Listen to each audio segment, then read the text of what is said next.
How did one harmless bar night end with me getting served papers in front of other parents at school pickup? Why did my husband look calm while I shook, like he had already finished the whole fight months ago? What happens when the story you told everyone stops working the moment a legal order starts today? My name is Melisande Quayne Warren, and I always said I knew how to read a room. I worked in marketing, and my job was to make people feel something. I knew how to shape a story with a few words and a clean photo. That night, I told myself I was just doing what I was good at. I was making my own life feel bigger. It started as a normal girls' night. Tasha Bloom had texted in our group chat and said we needed air, music, and a drink that came in a tall glass. I said yes too fast. I told myself I deserved it. Ethan had been busy for weeks, and I had been carrying everything. That was my favorite line. It made me feel like the hero. Ethan asked what time I would be home. I said I would be back before midnight. He asked if it was just the girls. I said yes, and I did not say more. I heard my own voice and liked how smooth it was.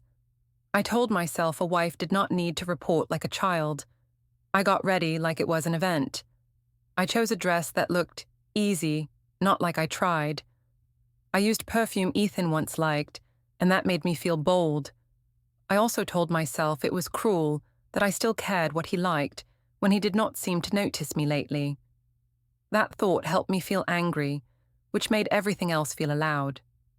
The sports bar downtown was loud and bright. It had screens everywhere and a long row of taps. The air smelled like fried food and sweet drinks. Tasha waved her phone in the air like a flag. She said the night was ours. I smiled and leaned into that idea. We took photos right away. Tasha said I looked free. I said I felt alive, and everyone laughed. I saw the way people looked over, and I liked it. I liked that strangers did not know our problems, so they could only see the version of me I offered. I ordered a drink and told myself it was just one.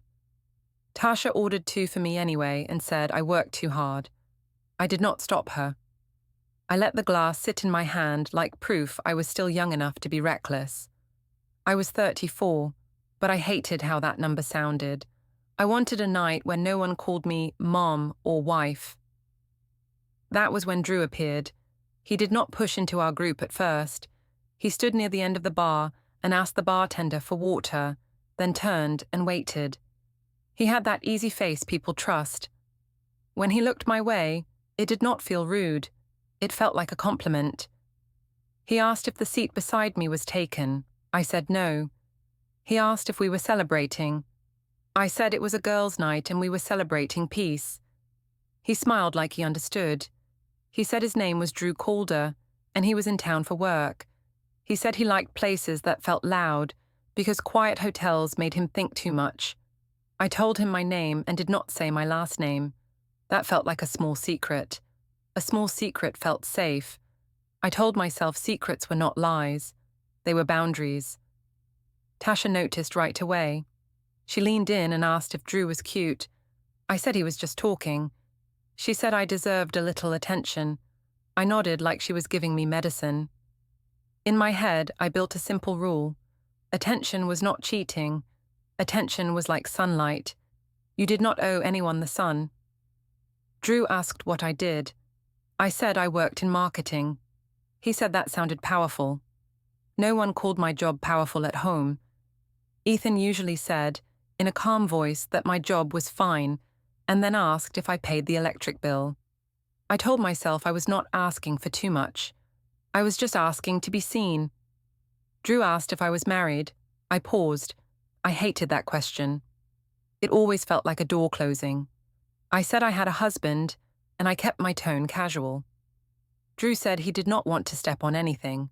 I said it was not like that. I did not explain. I let the space stay open on purpose. We stayed in the same area of the bar while my friends moved around. People were dancing near the back. Someone started a chant when a team scored on a screen. The sound made it feel like no one could hear details, so details did not matter. Drew offered to buy a round for our table. I said that was not needed.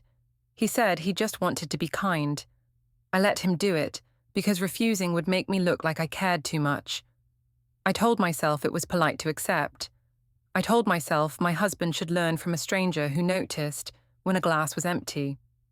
Tasha took a photo of the drinks lined up. She posted it and tagged the place. She leaned toward me and asked if she should tag me too. I said sure. I said it like I was brave. I said it like I had nothing to hide. At some point, I checked my phone. Ethan had sent one message asking if everything was okay. I did not answer right away. I told myself answering would pull me back into his world. I told myself he could wait. If he loved me, he could handle discomfort. Drew asked if I wanted to see the patio for fresh air. I said yes. The patio had heaters and strings of lights. The city sounded far away up there. It felt private, but people still watched. That was the best kind of private for me, private with witnesses. He asked if Ethan was the jealous type. I said Ethan could be intense. I chose that word on purpose. It made Ethan sound like the problem without me saying a clear lie. Drew said I must feel tired. I said I did, and I let my face look sad. It was easy. I had practiced that face in mirrors for years. Then, something happened that I still replay in my head, even when I pretend I do not. I saw Ethan at the edge of the patio door. He was not storming. He was not shouting. He just stood there, still in his jacket, like he had stepped out of a different life. He looked at me, then at Drew. He did not ask who Drew was in that moment. He did not make a scene. That was almost worse. I wanted a scene. A scene would prove my story, that he was controlling. Silence gave him power. Ethan asked if I needed a ride home. I said I was fine. He asked why I did not answer his text. I said my phone had been acting up. It was a weak excuse, and I knew it. He looked at my screen, which was bright and open, and then looked away. He said he would take Piper's medicine from the pharmacy in the morning and then left. I watched him go, and I felt heat rise in my chest. I told myself he had embarrassed me by showing up. I told myself he was spying. I told myself a good husband would trust his wife at a bar with a stranger on a patio at midnight. I said respect follows results, and I had results. People were looking at me like I was interesting. Tasha asked if that was Ethan. I said yes. She asked if he always did that. I said he always tried to control things. The words came out smooth again. My friends made faces like they were on my side. Drew asked if I was okay. I said I was used to it. I stayed another hour. I wanted to prove I could. When I finally went home, the house felt too quiet. The kitchen light was on, but Ethan was not there. 2 mugs sat on the counter, washed and set apart, like they did not belong together. I told myself it was petty. I told myself he was trying to punish me with small things. I walked past the hallway and saw Ethan's phone on the charger. The screen lit up for a second. I saw a calendar reminder that said, meeting, personal, with a time and a place name I did not recognize. It disappeared fast. I told myself it was work. I told myself it was nothing. Then I heard the guest room door close, soft and final, and I stood in the kitchen like I had won something I did not fully understand. The next morning, I acted like I was the normal one. I made coffee and moved around the kitchen with purpose. Ethan did not come in. I heard him in the guest room, quiet, like he was trying not to exist. That made me mad. I wanted him to be loud, because loud would prove my point. When he finally walked past, he looked tired. He asked if I was okay. I said I was great. He asked if I remembered what I promised about midnight. I said he was focusing on the wrong thing. He said he did not like seeing me with a stranger. I said he should not show up like a detective. He asked if Drew was texting me. I said Drew was nobody, and Ethan was being insecure again. Ethan nodded once, like he was putting something away inside his head, and then he went to wake Piper for school. Piper came into the kitchen with her backpack half open. She asked why Daddy slept in the other room. I said Daddy was stressed and needed space. She asked if it was her fault. I said no, and I made my voice sweet. Ethan heard that and looked at Piper, then at me. He asked me not to say things like that. I said I did not say anything bad. Ethan did not argue. He just took Piper's lunch and checked the zipper, like a person trying to keep a boat from leaking. At work, the story got legs before I even sat down. Our office was open plan, so nothing stayed private. I walked in and felt eyes on me, like I had perfume that everyone could smell. A coworker named Lila asked if I had fun last night. I said it was a harmless girls' night. Another guy near the printer asked who the man was in the photo. I said it was just some tourist who joined our table for a minute. I laughed like it was silly that anyone cared. My phone buzzed with notifications. Tasha had posted a picture from the bar and tagged me. The angle made it look like Drew and I were a pair. I told myself it was fine. I told myself only jealous people saw problems in normal things. I commented a laughing emoji to look calm. Then I opened the post again and again, checking who liked it. Likes were proof that I was right. Around mid-morning, my manager, Sonia, asked if I had a minute. She did not sound angry, but she sounded careful. She said a client had seen my public story and asked if I was okay because it looked like a big night. I said I was fine and my private life was private. Sonia said she was not judging, but she wanted me to be mindful because our work was public-facing. I told her I understood, and I smiled. Inside, I burned. I told myself it was Ethan's fault because if he did not make me feel trapped, I would not need a loud night out. At lunch, I walked by the river to cool down. I liked the riverside promenade because it made me look thoughtful. People sat on benches and ate sandwiches, and I looked like one of them, calm and normal. I called Kara, my sister, because I wanted someone to agree with me. Kara asked if I was serious about posting those photos. I said it was my life. Kara said it looked like I was trying to hurt Ethan. I said Ethan hurt me first by ignoring me for years. Kara asked what Ethan actually did. I said he was cold and controlling. I chose words that did not need proof. Kara said I should talk to Ethan like an adult.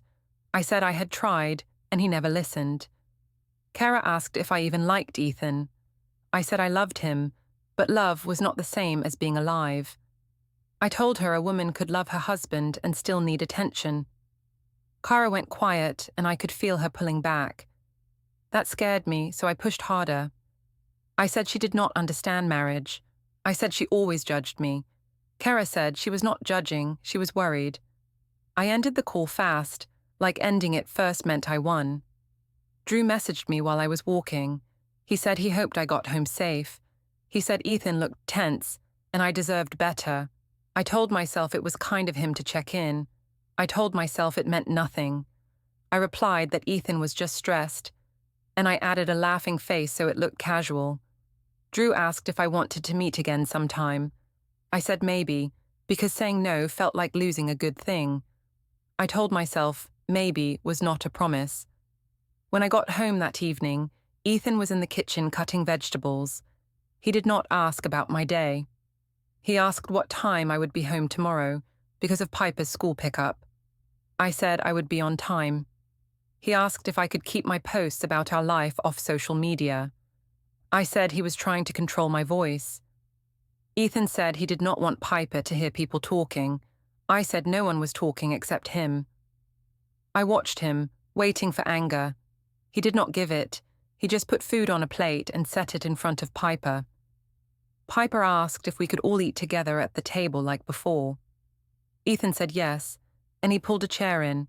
I sat too, but I felt like I was on the outside of something. Later, when Piper was in her room, Ethan stood on the stairwell landing with his phone in his hand. He asked if I was still texting Drew. I said no, because still made it sound bad. Ethan said he saw Drew's name pop up on my screen when I came in. I said he must have seen a work message. Ethan said he did not want lies. I said he did not want freedom. Ethan stared at me for a long second, then looked down at his phone again.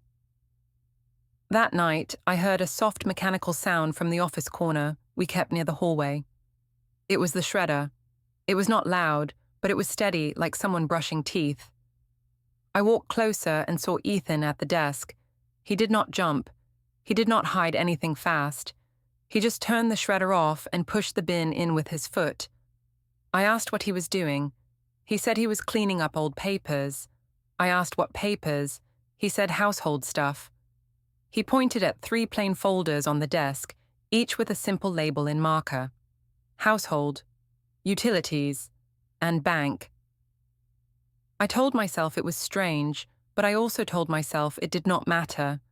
I told myself Ethan was doing busy work because he wanted to feel important. He asked if I could agree to keep communication about Piper clear and calm. I said he was acting like my boss. He said he was trying to keep things stable. I said things would be stable if he stopped treating me like a suspect. Ethan said he was not treating me like anything. He was asking for respect. I said respect was earned, and he had not earned it lately. Ethan went to the guest room and closed the door again. I stood in the hallway and stared at the line of light under the door, thin and sharp. My phone buzzed with another message from Drew, and I did not answer right away. I told myself Ethan's silence was a trick, and I would not fall for it. I told myself I was not the one who needed to change. I was the one who finally woke up. I did not learn my lesson. I told myself I did not need one. The problem in my mind was Ethan's attitude, not my choices. If he had smiled more, if he had touched my arm in the kitchen, if he had said my job was impressive, none of this would feel necessary. That was my logic, and I held it like a shield. 2 days after the bar night, Tasha invited me out again. She said the rooftop place had heaters and good lighting. She said it was perfect for pictures. I knew Ethan would hate it, and that thought gave me energy. I told myself I was not being cruel. I told myself I was taking my life back. Ethan asked where I was going. I said I was meeting friends. He asked what time I would be home. I said I did not know. He asked if Drew would be there. I said he was obsessed and needed help. Ethan nodded and said he would handle Piper's bedtime. I waited for a fight. I wanted him to raise his voice so I could point at it later. He did not. I dressed with intention again. I picked an outfit that looked confident. I stared at myself and said I deserved to feel wanted. I said the word wanted like it was oxygen. I left the house while Ethan was reading to Piper in the living room. Piper asked if I would be there in the morning. I said yes, of course. Ethan looked up and said goodnight. His voice was even, like he was talking to a neighbor. The rooftop patio bar was crowded. People stood close, holding drinks in plastic cups, laughing too loud because music filled the gaps. The city lights made everyone look softer. Tasha hugged me and said I needed to forget my sad home life. I smiled. I liked how she said it, as if I was a brave survivor. A few of Tasha's friends were there too, the kind who love a story more than a person. They asked how Ethan was taking my new energy.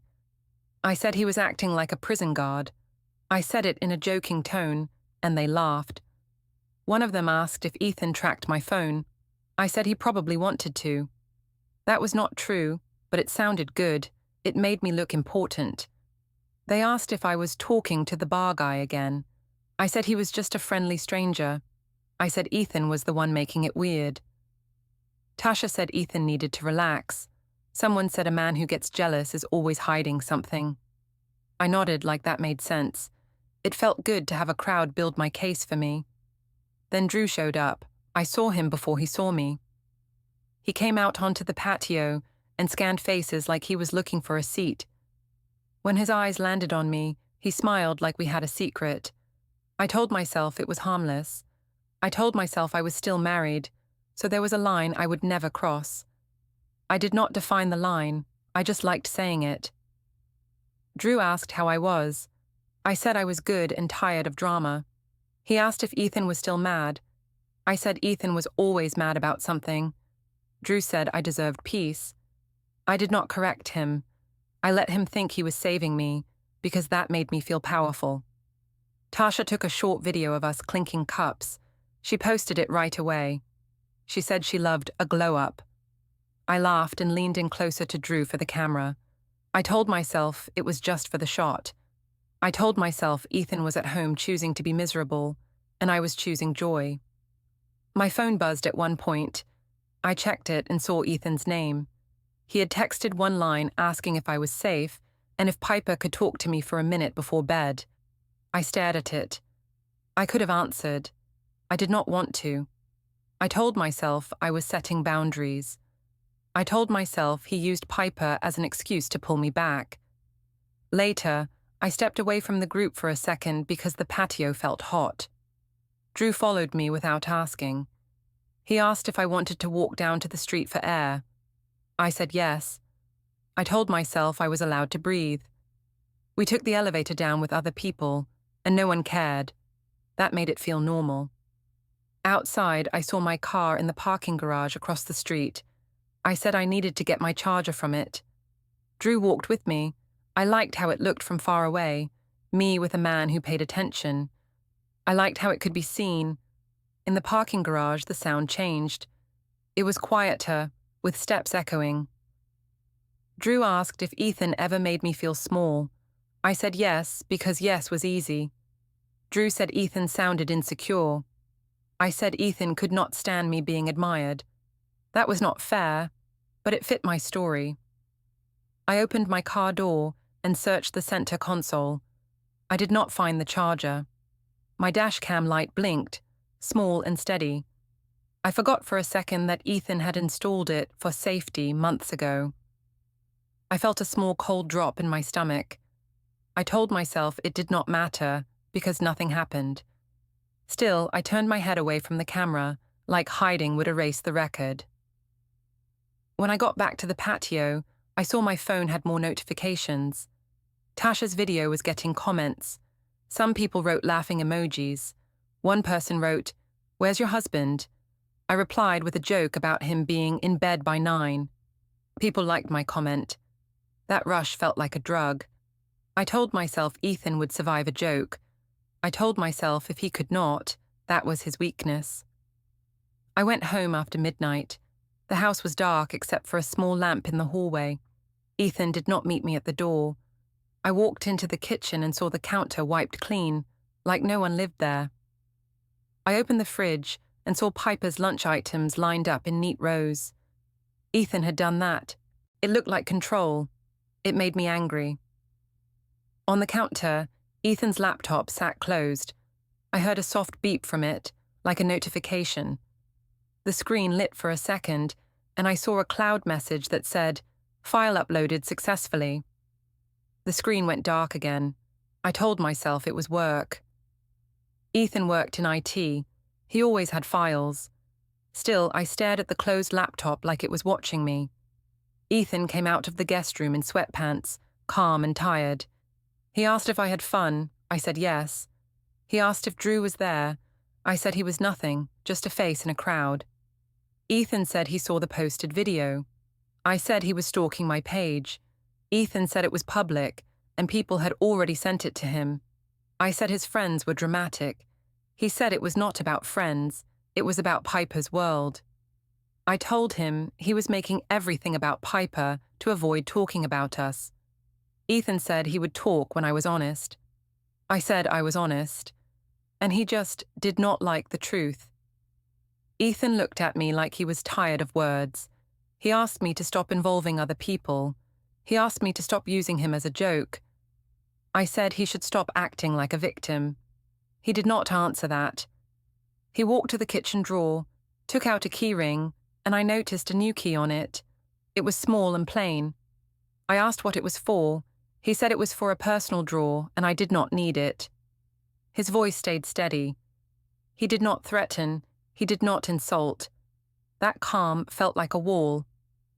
I went to the balcony to cool off, and I watched cars move like slow lights below. I told myself Ethan was trying to scare me with quiet rules. I told myself I could still win if I kept the crowd on my side. Behind me, through the glass, I saw Ethan set 2 mugs on opposite sides of the counter again. Then he turned off the kitchen light like he was ending the day without me. I woke up on Saturday with the kind of tired that feels like a hangover, even when you did not drink that much. The house sounded too clean. No cartoons, no clattering dishes, no normal mess. I walked into the kitchen and saw Ethan already packing Piper's snack bag. He did it like a checklist, calm and exact. I hated how calm he looked. Calm made me feel like the unstable one, and I did not want that role. Ethan asked what time I planned to be out today. I said I had errands. He asked if the errands included seeing Drew. I said he was obsessed again. Ethan said he was asking a simple question. I said his questions were never simple. Piper walked in and asked if we could go to the park after lunch. Ethan said yes, if the weather stayed okay. Piper looked at me and asked if I would come too. I said maybe. I made it sound light, but I knew it hurt her. I told myself kids bounce back. I told myself she would be fine if Ethan stayed steady. My mom called while I was rinsing a cup. Denise always called at the right moment, like she could smell when I needed backup. She asked how Ethan was behaving. I said he was giving me the silent treatment. Denise said silence was emotional punishment. She said a man who punishes a woman will always do worse later. I let that line sink in, because it helped me.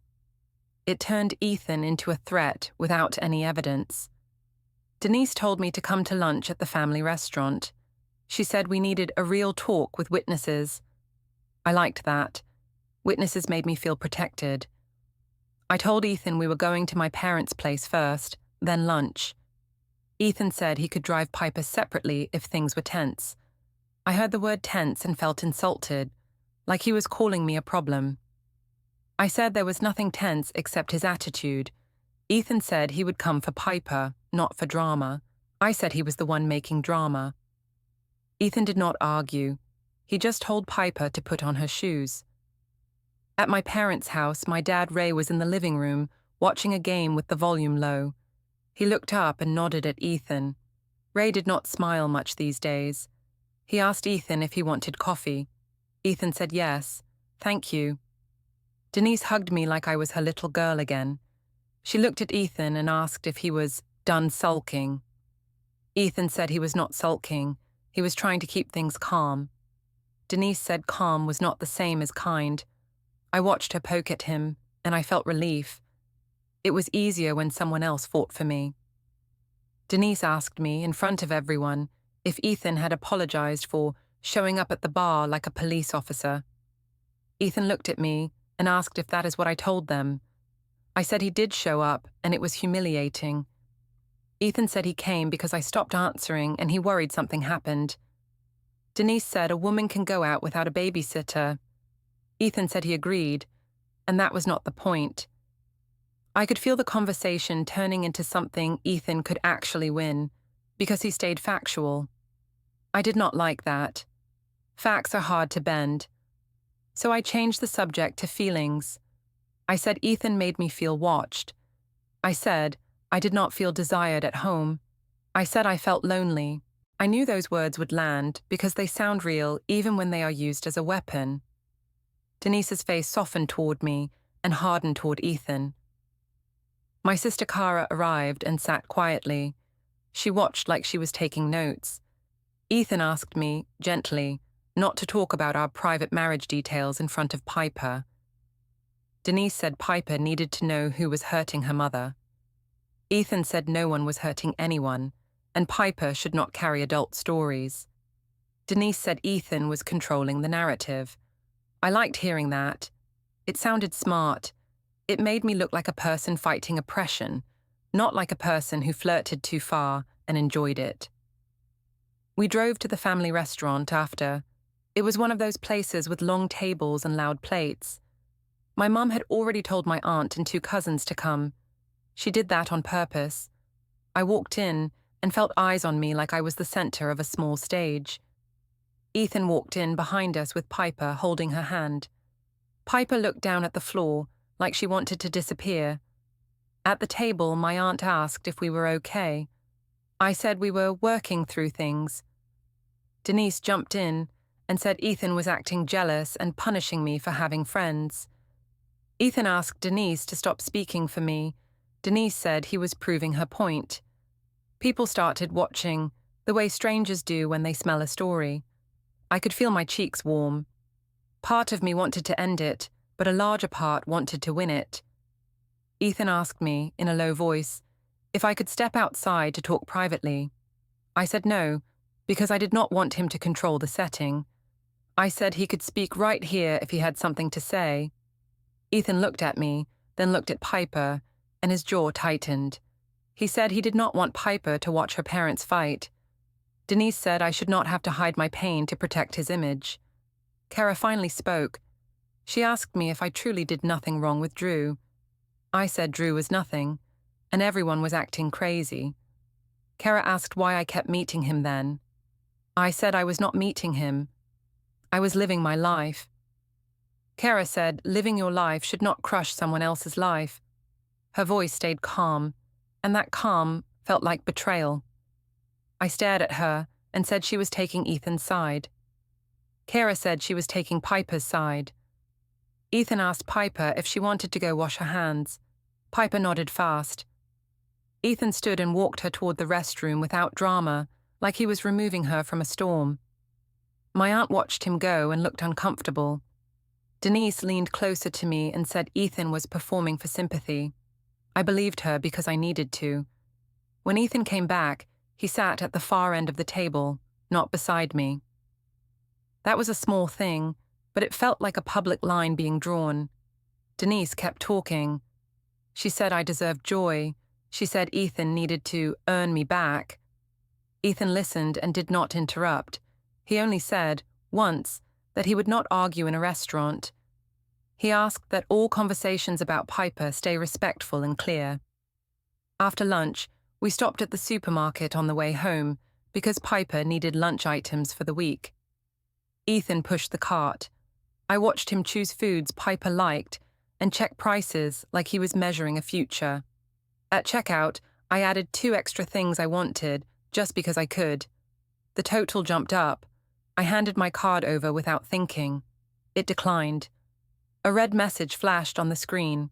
The cashier glanced at me. People behind us shifted. I laughed too loudly and said the machine was wrong. I tried again. It worked the second time. Ethan said nothing, but I saw him take out his phone and type one line into a note app. He did it casually, like he was writing a reminder, not like he was recording a moment. My stomach tightened. In the car, I asked if he did something to the account. Ethan said he did not. He said sometimes banks flag unusual spending. I said he was lying. Ethan said I could call the bank and ask. His voice stayed flat. That made me feel small, like my accusations were childish. At home, Piper went to her room. Ethan unpacked groceries and lined them up again. He asked me if we could agree on one thing: no more public scenes and clear plans for Piper's week. I said he was acting like we were already separated. Ethan said he was acting like Piper deserved predictability. That night, I heard a soft beep from Ethan's phone in the hallway. I glanced and saw a thread name that just said follow-up. I could not see who it was with. Ethan picked up the phone and turned the screen away without drama. He did not hide it fast. He just did not offer it. That felt worse than hiding. It felt like he had decided I did not get access anymore. And I realized I did not know how to handle a man who stopped asking for permission to protect himself. I thought the restaurant scene would make Ethan crack. I thought the card decline would force him to explain himself. I thought my mother's loud voice would push him into a mistake, but Ethan stayed quiet and careful, like he was learning a new skill. He did not chase me. He did not beg. He just kept moving in straight lines. That made me panic, so I decided I needed one more big moment. I told myself it would clear the air. I told myself public truth was healthier than private silence. What I really wanted was a reaction I could use. The community hall had a winter fundraiser on Sunday afternoon. It was for the school, and families came because it looked good. There were folding chairs, a raffle table, and a photo wall with paper snowflakes. I volunteered every year, and people expected to see me smiling. That day, I wanted people to see more than a smile. I wanted them to see a story. Ethan asked if we should go together. I said we should, because Piper should not feel different. Ethan said he agreed, and he said we should keep it calm. I said it was always calm when he stopped acting offended. Ethan did not reply to that. He helped Piper into her coat and checked her scarf like a routine. In the car, Piper asked if we could buy hot chocolate at the hall. I said yes. Ethan said yes too. Piper sounded relieved. She liked when we both said yes at the same time. I noticed it, but I told myself it was not my job to manage everyone's feelings. That was another lie I liked. At the hall, I stepped into my good wife role like it was a jacket. I greeted people. I laughed on cue. I touched Ethan's arm once when someone looked at us, so it looked normal. Ethan's body stayed polite, but not warm. He did not pull away. He also did not lean in. That distance made me feel exposed, like the room could see the truth behind my smile. Tasha was there, of course. She had her phone out and a bright lipstick on, like she was ready for content. She asked if I was okay. I said I was fine and Ethan was being cold. Tasha said men always get cold when they lose control. I nodded, grateful for any sentence that made me the victim. Near the raffle table, I saw Kara talking to another parent. Kara looked up and gave me a small, careful smile. It was not warm like before. I felt a sting. I told myself she was judging me, and I decided she needed to feel left out. I walked right past her and spoke to someone else instead. A parent named Mrs. Holden asked how our family was doing. She said she had not seen Ethan at the last school event. I said Ethan had been busy with his moods. I said it lightly, like a joke. A few people laughed. The laugh was small, but it landed. It made Ethan's shoulders tighten for a second. Ethan asked if we could focus on the fundraiser and not on our marriage. I said I was not doing anything. He said people did not need our private issues. I said he was the one acting like there were issues. He looked at me, and his eyes were tired, not angry. That tired look made me feel like a bully, so I doubled down. When Piper ran toward the cookie table, I followed, and Ethan followed too. Another dad joked that Ethan looked serious. I said Ethan had always been serious, even on dates. I said I had to teach him how to have fun. The dad laughed politely. Ethan did not laugh. He asked me quietly to stop. I said I was just being honest. He said honesty without kindness is still harm. I hated that line, because it sounded true. I felt eyes on us again, and I decided to use them. I stepped closer to Tasha and spoke loud enough for a few people to hear. I said Ethan was punishing me with silence because I dared to go out with friends. I said he wanted a wife who stayed home and asked permission. That was not true, but it made people tilt their heads like they believed it could be. Ethan heard it. He did not correct me in public. He did not call me a liar. He just walked to Piper and stood beside her, steady. He offered her hot chocolate and asked if she wanted to pick a raffle ticket. Piper nodded and held his hand with both of hers, like she was holding onto a railing. Tasha whispered that Ethan was playing the good dad card. I whispered back that he always needed an audience. We both laughed, but the laugh sounded thin. A woman nearby glanced at us, then turned away. I suddenly wondered what she saw. As the event went on, I noticed something else. People were not leaning into my story the way they used to. Some smiled and changed the subject. Some only asked about Piper. Even Tasha checked her phone more than she watched me. It felt like my crowd was shrinking.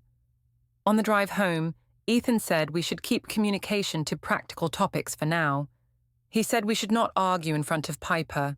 I said he was acting like a robot. Ethan said he was acting like a parent. Piper fell asleep in the back seat with her head against the window. I watched her breathe and felt a short, sharp guilt. Then I pushed it away by telling myself Ethan caused this. At home, Ethan carried Piper to her bed.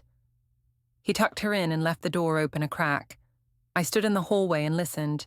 Piper asked if we were mad at each other. Ethan said adults can have problems, but she was safe. Piper asked if I still loved him. Ethan said that was not for her to worry about. His voice stayed soft. I hated how gentle he sounded. It made my mother's villain story harder to sell. In the kitchen, I tried one more time. I said he embarrassed me by acting distant all day. Ethan asked why I needed the room to think he was the problem. I said because he was. I said he made me feel unwanted for years. Ethan asked if flirting with a stranger fixed that. I said he was twisting it again. Ethan opened the fridge and took out a container for Piper's lunch. He wrote her name on a sticky note and pressed it down. I noticed another sticky note near the wall outlet that said, "Bring forms." I pretended I did not see it. My throat felt tight. I followed him to the small home office corner. A printer sat on the desk. It started up and spit out a page that looked blank. Ethan stared at it, then set it aside without a word. The room had a faint toner smell, like a copy shop. On his laptop screen, I caught a glimpse of tabs before he tilted it away. Storage options, delivery tracking, and notary near me. He did not slam the laptop shut. He simply turned it, like he had already decided I did not get a front row seat. I asked what he was doing. Ethan said he was organizing. I said he was hiding things. He said he was protecting peace. I said he was planning something against me. Ethan looked at me for a long moment, then he walked to the guest room. I followed him to the door. He put his hand on the knob and stopped. He asked me to listen for once. I said he should listen to me for once. Ethan said he had listened for months, and my words did not match my actions. I told him he was dramatic. Ethan breathed in slowly, like he was choosing each word. Then he said he would handle it properly. He went inside the guest room and closed the door, and I heard a small click, like a drawer locking. The next morning, I told myself Ethan's properly line was just a scare move.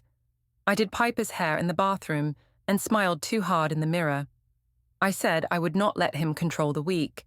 I said he was trying to punish me because I refused to apologize. At the school pickup line, parents stood near their cars and checked phones. I waved at two moms like nothing was wrong. Piper held my hand and asked if we could go for fries after school. I said yes. I saw Ethan's car pull in behind us, straight and careful. He parked, got out, and walked toward the sidewalk like this was any normal day. A man in a neat jacket stepped close and asked if I was Melisande Quayne Warren. I said yes, and asked who he was. He said he had documents to deliver, and he needed to confirm my name again. I looked around and saw people watching, pretending they were not. Ethan stayed a few steps back. He did not smirk. He did not glare. He looked calm, which felt cruel in its own way. The man held out a thick envelope. He said I had been served. I said it was embarrassing to do this here. He said he had to follow instructions, and this was a legal delivery. I took it because refusing would make me look guilty. I flipped the first page and saw words that made my stomach drop. I saw divorce petition at the top. I saw temporary orders underneath. I saw today's date stamped like a bruise. I looked at Ethan and asked if he really did this. He said he was handling it properly, and he said we would not argue in front of Piper. I said he was trying to ruin me. He said he was trying to protect Piper and make things clear. The papers said we would follow a parenting schedule starting today. They listed pickup times, drop-off times, and a rule that communication had to stay about the child. They said no public insults and no posting about the case. They said money in the joint account could not be used freely anymore, and big spending would need agreement. My hands shook and I tried to laugh like it was nothing. I said he was overreacting. Ethan said I could read the instructions and call the number listed if I had questions. Piper walked out of the school doors and ran to Ethan first. Ethan bent down and checked her backpack strap. He asked if she had a good day. She said yes. Piper looked at my face and then looked away. Ethan guided her toward his car like it was already decided, because it was. I stared at the stamped pages, and I realized the crowd was not on my side anymore. The rules were,